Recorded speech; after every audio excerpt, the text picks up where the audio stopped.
नमस्कार, मी उर्मिला कवडे डिझाईनमध्ये तुमचं सर्वांचं खूप खूप मनापासून स्वागत आहे. तर बघा, या साड्या आणि ब्लाऊज आलेले आहे साडी पिको फॉल करण्यासाठी आणि याच्यावरची ब्लाऊज पण शिवायची आहे. तर बघा, त्याने आधीच याच्यावरचे ब्लाऊज कट करून दिलेले आहे. तर बघा, या पद्धतीने दोघी जावाच्या सेम सारख्याच साड्या आहे, फक्त कलर चेंज आहे आणि एक त्यांच्या सासूचा आहे. तर बघा, मी ही एक पोपटी कलरची साडी आहे तुमच्यासोबत शेअर केलेली आहे. पहिली पण सेम तशीच आहे, फक्त डिझाईन थोडीशी वेगळी आहे. तर बघा, हे सासूनाचे ब्लाऊज आहे आणि साड्या पण आहे. तर बघा, अशी सुंदर अशी साडी आहे आणि त्याच्यावरची ब्लाऊज पीस कट करून घेतलेली आहे आणि त्याच्यावरची ब्लाऊज पण आपल्याला कट करून शिवून घ्यायची आहे. तर बघा, आता हे साड्या पिको फॉल पण करून घ्यायचे आहे आणि याच्यावरची ब्लाऊज कट करून पण शिवून घ्यायची आहे. तर बघा, या साडीवरचं आणि हे एक आहे दुसऱ्या साडीवरचं आहे, फक्त त्याच्यावरची साडी नाही, फक्त ब्लाऊजच दिलेला आहे. आणि हे काठापदरच्या या साडीवरचं हे पिंक कलरचं ब्लाऊज आहे. तर बघा, याला पॅच ब्लाऊज डिझाईन बनवायची आहे. तर हे तुमच्यासोबत नंतर शेअर करीन ही पाठीमागची डिझाईन मी. तर बघा, अशी ही सुंदर साडी आहे, नीला पण पिको फॉल करून घ्यायचं आहे. तर बघा, या पद्धतीने याच्यामधलं पण हा ब्लाऊज पीस कट करून घेतलेला आहे, म्हणजे त्यांनीच पहिले कट करून मला ब्लाऊज पीस दिलेले आहे. तर बघा, ही एक साडी आहे, तर सेमच साडी आहे. मी म्हटलं ना तुम्हाला की ह्या दोन साड्या सेमच आहे, फक्त कलर थोडेफार वेगळे आहे आणि डिझाईन वेगळे आहे. तर बघा, या पद्धतीने आता हे ब्लाऊज पण आपल्याला कट करून घ्यायचं आहे. तर बघा, ह्या जे गुलाबी साडी ब्लाऊज पीस आहे त्याच्यावरचं हे मापाचं आहे, सेम असंच शिवायचं आहे, फक्त डिझाईन वेगळी घ्यायची आहे आणि बाहीची उंची पण एवढीच घ्यायची आहे. तर बघा, आता आपण यांचीवाले पेपर पॅटर्न आपल्याला काढून घ्यायचे आहे आणि ब्लाऊज पीस कट करून घ्यायचे आहे अस्तरवरती. तर बघा, व्यवस्थित आता आपण याचेवाले अस्तर पण काढून घेऊया आणि ब्लाऊज पण कट करायचे आहे. तर बघा, मी त्याचेवाले फॉल पण काढून घेतले आणि अस्तर पण काढून घेतलेले आहे. तर बघा, पहिले मी हे जे साधं ब्लाऊज आहे, म्हणजे अस्तरचंच आहे, फक्त गोलगाळ्यामध्ये आणि फोरटक्समध्ये कट करून घ्यायचं आहे. पहिले मी ते शिवून घेणार आहे आणि नंतर हे जे दोन ब्लाऊज आहे दुसरे ते प्रिन्स कटमध्ये कट करायचे आहे आणि एक कटोरी कट करायचं आहे. तर बघा, त्याचेवाले मी पेपर पॅटर्न असे काढून घेतलेले आहे. तर बघा, हे तिच्या मापाचं ब्लाऊज आहे, तिनं हे नंतर मला मापाचं ब्लाऊज आणून दिलं होतं. तर बघा, असंच हे प्रिन्स कटचं घ्यायचं आहे. तर बघा, मी पेपर पॅटर्न कट करून घेतलेले आहे, म्हणजे त्यांचे मापाचे. तर बघा, आधी पेपर पॅटर्न काढून घेतले आणि मगच ब्लाऊज पीस कट करायला घेतलेले आहे. तर बघा, आता हे पेपर पॅटर्न जे आपण कट करून घेतलेले आहे त्याच्यावरती मी तिचं नाव पण लिहून ठेवलेलं आहे, म्हणजे जेव्हा तिची ब्लाऊज येईल तेव्हा आपल्याला कट करायला लगेच पेपर पॅटर्न काढता येईल. तर बघा, एक फोरटक्समध्ये मी कट केलेलं आहे आणि एक प्रिन्स कटमध्ये कट करून घेतलेले आहे. तर बघा, पाठीमागचा भाग आहे तो एकच आहे, फक्त जो समोरचा भाग आहे ते मी वेगवेगळे कट केलेले आहे, एक फोरटक्समध्ये आणि एक प्रिन्स कटमध्ये. तर बघा, पहिले आता आपल्याला ही जी लेस आहे ती आपल्याला पहिली ही काढून घ्यायची आहे. त्याच्यावरती कच्ची टीप असते तर ती काढून घ्यायची आणि मग जेव्हा आपण ब्लाऊज शिवू तेव्हा ही दंडावरती आपल्याला बाईला लावून घ्यायची असते. तर बघा, आता ही खोलून घेऊया. तर बघा, हे ब्लाऊज माझ्याकडे पहिल्यांदाच आलेले आहे. तर बघा, हे पहिलंच कस्टमर, म्हणजे पहिल्यांदाच आलेलं आहे माझ्याकडे हे कस्टमरची ब्लाऊज. तर बघू आता हे ब्लाऊज शिवून घातल्याच्यानंतर त्यांना कसे बसते कसे नाही हे नक्की मी तुमच्यासोबत शेअर करीन. फक्त मी आता हे ब्लाऊज आज कट करून हे आपल्याकडून किती शिवून होते ते आपल्याला बघायचं आहे आणि त्याच्यानंतर आता आपल्याकडून संध्याकाळपर्यंत किती ब्लाऊज कट करून किती ब्लाऊज शिवून होते हे आपल्याला बघायचं आहे. तर बघा, मी काम आवरून झाल्याच्यानंतर, घरातलं काम आवरून झाल्याच्यानंतर हे ब्लाऊज मी कट करायला बसले होते. 1 ते 1:30 वाजता हे ब्लाऊज मी कट करायला बसले होते. तर म्हटलं चला आता आपण हे ब्लाऊज पहिले कट करून घेऊया. तर बघा, मी पहिले पेपर पॅटर्न काढून घेतले आणि त्याच्यानंतर अस्तरवरती आता हे काढून घ्यायचे आहे, कारण आता हे वेगवेगळे कट करायचे आपल्याला, एक प्रिन्स कटमध्ये आणि एक फोरटक्समध्ये कट करायचं आहे. तर बघा, पहिले आपण हे फोरटक्समध्ये आपण हे कट करून घेणार आहोत. तर बघा, बंद बाजू जी आहे ती बंद बाजूकडून आपल्याला पेपर पॅटर्न असं ठेवून घ्यायचा आहे पाठीमागचा भाग आणि त्याच्यानंतर समोरचा भाग ठेवायचा आहे. आणि इथं बाई घेतलेली आहे 4 इंचाची बाई आहे आणि त्याच्यानंतर इथं क्रॉसपट्टी. तर बघा, एकदम सेम म्हणजे मोकळं ढाकळं याच्यावरती बसलेलं आहे. तर बघा, हे 75 पॉईंट अस्तर आहे. तर बघा, अस्तर मीच वापरीत असते शक्यतो, एखादंच कस्टमर अस्तर देत असतं तर शक्यतो मीच अस्तर वापरीत असते. तर बघा, आहे तसं मार्किंग करून घेतली खडूनी आणि त्याच्यानंतर आहे तसं आता ही मार्किंग केलेली आहे तसं आता आपल्याला कट करून घ्यायचं आहे व्यवस्थित दमादमाने. तर बघा, मी परत व्हिडिओमध्ये दाखवलेलं आहे, तुम्हाला एका कस्टमरची ब्लाऊज असले तर तुम्ही सोबत पण कट करून घेऊ शकतात.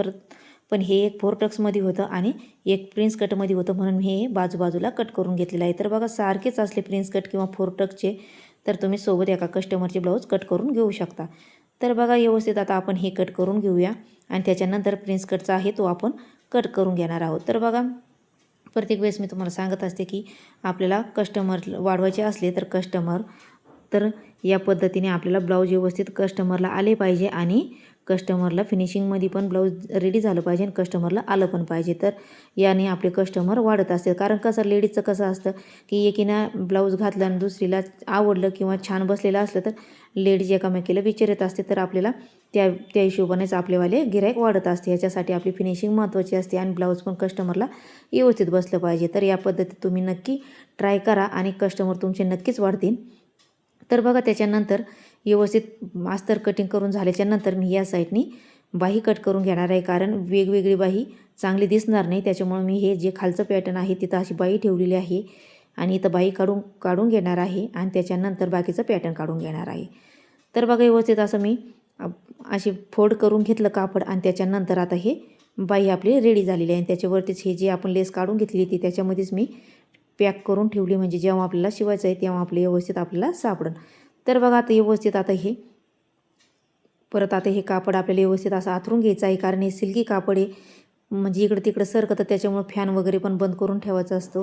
कारण काय होतं माहिती का, खूप गरमी आहे त्याच्यामुळं पण मग फॅन चालू केला तर हे कापड पण खूप उडतं, त्याच्यामुळं मी हे फॅन वगैरे बंद करून ठेवला आणि त्याच्यानंतर हे कापड वगैरे ब्लाऊज पीस कट करायला घेतले होते. खूप गरम होतं कारण यावर्षी खूप गरमी आहे. तर बघा आता व्यवस्थित असे हे पॅटर्न ठेवून घेतले मी या बाजूनी.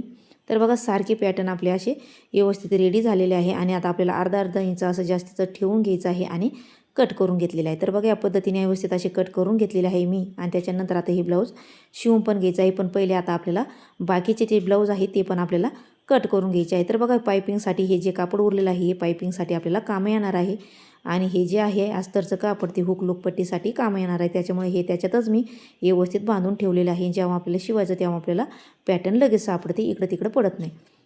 तर बघा व्यवस्थित आता हे पण बांधून ठेवल्याच्यानंतर आता आपल्याला हे आहे हे तिचंच आहे. तर आता हे प्रिन्स कटमध्ये आपल्याला कट करून घ्यायचं आहे. तर बघा मी हे पाठीमागचा भाग घेतला, बाही तीच घेतलेली आहे, फक्त प्रिन्स कटचा भाग समोरचा घेतलेला आहे. तर बघा असं हे पॅटर्न ठेवून घेतलं आणि त्याच्यानंतर हे पण मी कट करून घेणार आहे. तर बघा हे पण कट करून झाल्याच्यानंतर धागे वगैरे मी काढून घेतले. त्याच्यानंतर जे पेपर पॅटर्न आहे दुसरी तिचं जाऊबाईचं तर ते कट करून घेणार आहे आणि ते पण मी शिवून घेणार आहे. तर बघा हे शिवून झाल्याच्यानंतर व्यवस्थित आपलं हे 4 टक्समध्ये हे ब्लाऊज आहे हे एकदम व्यवस्थित असं रेडी झालेलं आहे, बघू शकता एकदम सुंदर असं. तर बघा मी याची शिलाई 250 रुपये घेणार आहे. कारण याला नॉट पण मीच लावलेली आहे आणि लटकन पण मीच लावलेले आहे, म्हणजे आपली ही नॉट पण.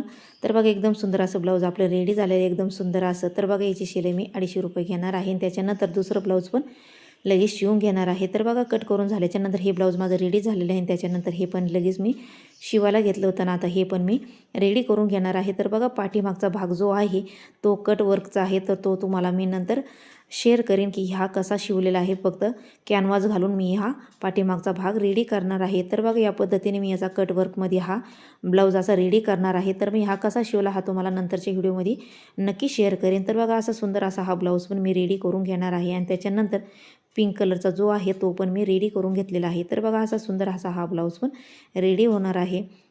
तर तुम्ही माझ्या चॅनल अजून लाईक शेअर सबस्क्राईब नसेल केलं तर नक्की लाईक शेअर सबस्क्राईब करा आणि बेल आयकॉन पण प्रेस करा, म्हणजे जेव्हा मी व्हिडिओ टाकेन तेव्हा तुमच्या मोबाईलवर ते अपलोड होईल. तर बघा हा सुंदर असा ब्लाऊज हा पण रेडी झालेला आहे प्रिन्स कटमध्ये. तर बघा मी प्रिन्स कटची शिलाई 300 रुपये घेते आणि याला नॉट पण लावून घेतलेली आहे, कटवर्कची पण डिझाईन करून घेतलेली आहे आणि चौकोनी गळा घेतलेला आहे समोरून. तर त्याची शिलाई मी 450 रुपये घेणार आहे. तर बघा हा पण रेडी झालेला आहे, पानगळा घेतलेला आहे, प्रिन्स कट घेतलेला आहे. तर बघा याची शिलाई मी 330 रुपये घेणार आहे. तर बघा एकदम सुंदर असा ब्लाऊज झालेला आहे. त्याच्यानंतर हा ब्लाऊज मी त्याच्यामध्येच हा नंतर शिवून घेतला होता. तर बघा हा पण गोल गळा घेतलेला आहे, पाठीमागून अशी डिझाईन टाकलेली आहे. याची शिलाई मी 250 रुपये घेणार आहे. तर बघा एकदम सुंदर असा हा गळा पण तयार झालेला आहे. त्याच्यानंतर तो होता तिच्या सासूबाईचा, तर याच्या पाठीमागून मी पॅच ब्लाऊज डिझाईन टाकणार आहे, तुमच्यासोबत नंतर शेअर करेन. समोरचा भाग आणि बाई मी रेडी करून घेतलेला आहे. तर तुम्हाला आजचा माझा व्लॉग कसा वाटला तो पण मला नक्की सांगा. लाईक शेअर सबस्क्राईब करा. भेटूया पुढच्या व्हिडिओत, तोपर्यंत धन्यवाद.